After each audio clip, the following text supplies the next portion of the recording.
नमस्कार। आज हम एक ऐसे मुद्दे पर बात करने वाले हैं जिसके बारे में अखबारों में अक्सर सुर्खियां बनती हैं। नॉन परफॉर्मिंग एसेट्स, या जिसे हम सब एनपीए कहते हैं। ये एक ऐसा शब्द है जो असल में हमारे बैंकों और पूरे देश की आर्थिक सेहत का हाल बताता है। अच्छा, 1 मिनट के लिए सोचिए।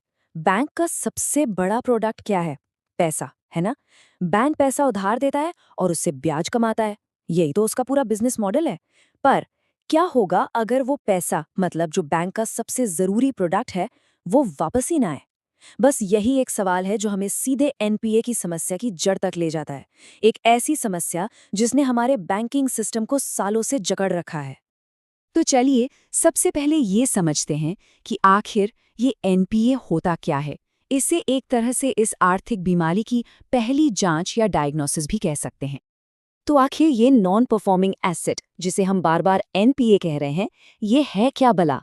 देखिए, रिजर्व बैंक के नियम बड़े साफ हैं। एकदम सीधी सरल भाषा में कहें तो कोई भी ऐसा लोन जिसकी किश्त, फिर चाहे वो असली रकम हो या उसका ब्याज, अगर 90 दिनों तक, जी हाँ, पूरे 90 दिनों तक वापस नहीं आती है, तो वो लोन बन जाता है एनपीए।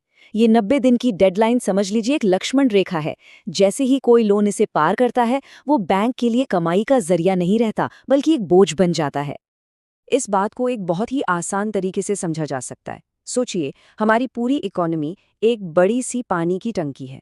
अब इस टंकी में जो एनपीए हैं, वो उन छेदों की तरह हैं जिनसे देश का कीमती पैसा, हमारे संसाधन लगातार बहकर बर्बाद हो रहे हैं। ठीक है, तो ये तो समझ आ गया कि एनपीए क्या है। पर अब सवाल ये उठता है कि ये छेद, ये लीक्स आखिर बनते कैसे हैं? चलिए, अब इसकी जड़ तक जाते हैं और पता लगाते हैं कि ये समस्या पैदा कहाँ से होती है। देखिए, एनपीए की वजह मोटी मोटी दो तरह की होती है। एक तो होती है इंटरनल, यानी जो बैंकों की अपनी गलतियों का नतीजा है, जैसे लोन देने से पहले ठीक से जांच पड़ताल न करना, या फिर बस अपने टारगेट पूरे करने के चक्कर में आंख बंद करके कर्ज बांट देना। और दूसरी तरफ होती हैं एक्सटर्नल वजह, जिन पर बैंकों का कोई कंट्रोल नहीं होता। जैसे मान लीजिए पूरी इकोनॉमी में ही मंदी आ गई, या कोई एक सेक्टर जैसे स्टील या पावर अचानक किसी बड़े संकट में फंस गया। अब जब वजहें समझ आ गईं, तो जरा इसके असर पर भी गौर करते हैं। सबसे पहले तो ये देखते हैं कि ये एनपीए खुद बैंकों को कैसे दीमक की तरह चाट जाते हैं। यहाँ एक तरह का डोमिनो इफेक्ट शुरू हो जाता है। जैसे ही कोई लोन डिफॉल्ट होता है, बैंक का मुनाफा, मतलब जो ब्याज से कमाई होती है, वो सीधे सीधे गिर जाती है। फिर नियमों के मुताबिक उस डूबे हुए पैसे के लिए बैंक को अपने मुनाफे में से ही एक हिस्सा अलग रखना पड़ता है। इसे कहते हैं प्रोविजनिंग। इसका नतीजा, बैंक की अपनी पूंजी कम होने लगती है। और जब पूंजी ही कम हो जाएगी, तो जाहिर है आगे नए लोन देने की उसकी ताकत भी घट जाती है।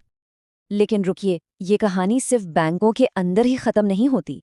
इसका असर तो सुनामी की लहरों जैसा होता है, जो पूरी की पूरी अर्थव्यवस्था में फैल जाता है और देश के हर इंसान पर किसी न किसी तरह से असर डालता है। और ये जो असर है ना, ये किसी एक पर नहीं होता, ये हर तरफ फैलता है। सरकार को ही ले लीजिए। जब बैंक्स डूबने लगते हैं, तो उन्हें बचाने के लिए सरकार पर दबाव आता है। और ये पैसा कहाँ से आता है? हम सबके टैक्स का पैसा। उधर जो बिजनेस है, छोटे बड़े कारोबारी, उन्हें अपना काम आगे बढ़ाने के लिए लोन ही नहीं मिल पाता। क्रेडिट का संकट खड़ा हो जाता है। और आखिर में इसका असर किस पर पड़ता है? हम सब पर। इकोनॉमी की ग्रोथ धीमी पड़ जाती है, नौकरियां पैदा होना कम हो जाती हैं। मतलब ये एक ऐसी समस्या है जिसकी चपेट में पूरा देश आ जाता है। तो इस पूरी बातचीत का सार क्या है? यही कि एनपीए सिर्फ बैंकों की बैलेंस शीट में लिखा एक नंबर नहीं है। नहीं, ये असल में देश की तरक्की की रफ्तार पर लगा हुआ एक बहुत बड़ा ब्रेक है। और अब हम आपको एक बहुत ज़रूरी सवाल के साथ छोड़कर जा रहे हैं। आज जब पूरी दुनिया की अर्थव्यवस्थाएं नई नई मुश्किलों से गुजर रही हैं, तो ऐसे में ये जो डूबे हुए कर्ज का चक्र है, इसे हमेशा के लिए कैसे तोड़ा जा सकता है? इसका हल क्या सख्त नियमों में है, या फिर हमें बिजनेस करने के तौर तरीकों में ही कोई बड़ा बदलाव लाना होगा? इस पर सोचना बहुत जरूरी है।